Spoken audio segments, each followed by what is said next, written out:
नमस्कार दोस्तों। पिछले व्याख्यान में हमने अलाउद्दीन खिलजी की राजस्थान विजय के अंतर्गत रणथंभौर और जैसलमेर विजय के बारे में बात की। आज का जो हमारा टॉपिक है वो है अलाउद्दीन खिलजी की चित्तौड़ विजय।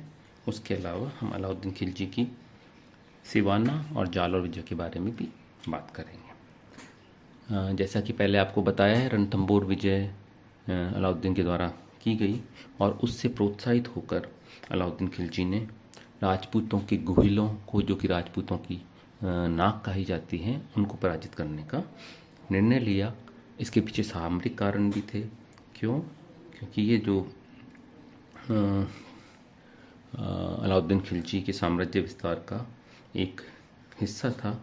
इसके अलावा गुहिलों को पराजित करके चित्तौड़ पर आधिपत्य करना अपने आप में बड़ा ही गौरव का काम था। इसके अन्य जो कारण बताए जाते हैं वो राणा रतन सिंह, जो कि चित्तौड़ के गुहिल शासक थे, उनकी पत्नी रानी पद्मिनी, जो कि अत्यंत रूपवती महिला थी, को प्राप्त करने की अलाउद्दीन खिलजी की आकांक्षा माना जाता है। लेकिन तत्कालीन या समकालीन किसी भी इतिहास या अभिलेख में पद्मिनी की घटना का उल्लेख नहीं मिलता है। ये बाद के ऐतिहासिक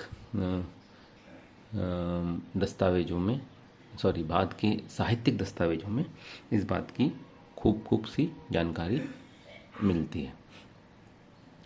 खजाइन फितू के अनुसार 28 जनवरी 1303 को अलाउद्दीन खिलजी एक विशाल सेना लेकर चित्तौड़ की तरफ आया और लगभग 7 महीने के घेरे के बाद में 25 अगस्त 1303 को सुल्तान ने किले में प्रवेश किया। अगर हम अलाउद्दीन खिलजी की चित्तौड़ विजय में से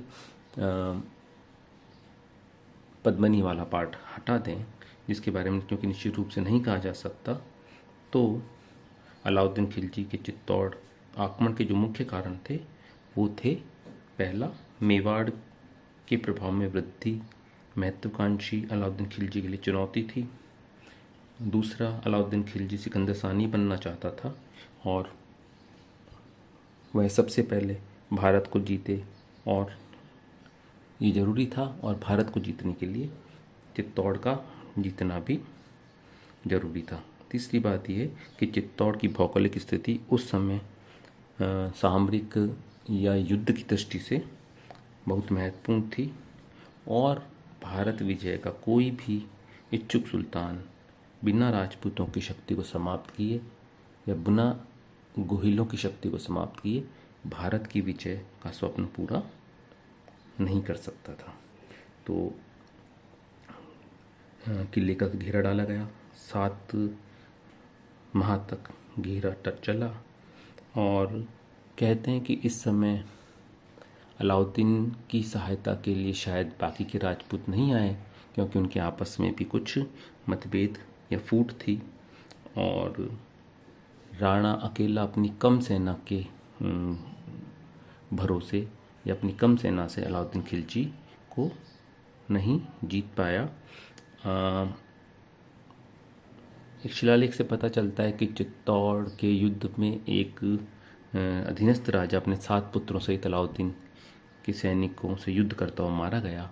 इस बात से संकेत मिलता है कि चित्तौड़ का युद्ध जो था वो बहुत भीषण युद्ध हुआ, और राजपूतों के पूरे परिवारों का बलिदान इस युद्ध में हो गया। राजपूतों के या राणा रतन सिंह के युद्ध करने का निर्णय लेने के बाद में रानी पद्मिनी ने जौहर किया, और उनके साथ में अनेक सारे राजपूत महिलाओं ने जौहर किया। जौहर के बाद राणा रतन सिंह ने केसरिया बाना धारण किया, और उसके बाद में जो युद्ध हुआ वो अत्यंत ही भीषण युद्ध था। और इस युद्ध में राजपूत सरदार, सामंत आदि सभी सम्मिलित हुए, और क्योंकि राजपूतों के लिए यह संग्राम जीवन का अंतिम युद्ध या अंतिम विकल्प के रूप में था, अतः उन्होंने इस लड़ाई में अपनी भरपूर वीरता प्रदर्शित की। लेकिन इन सब के बावजूद भी सेना की कमी होने के कारण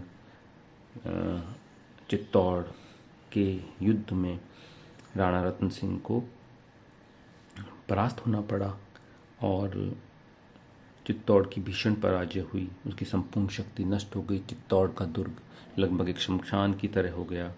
अमीर खुसरो लिखता है कि चित्तौड़ का प्रतिरोध जबरदस्त था। उसके बाद में भी सुल्तान इस प्रतिरोध से इतना नाराज हुआ कि उसने युद्ध के बाद जनता के कत्लेआम की आज्ञा दी या नरसंहार की आज्ञा दी और लगभग 30,000 लोग मार दिए गए। चित्तौड़ के दुर्गों को, उसके मंदिरों को, उसके कला नमूने को बुरी तरह नष्ट भ्रष्ट किया गया।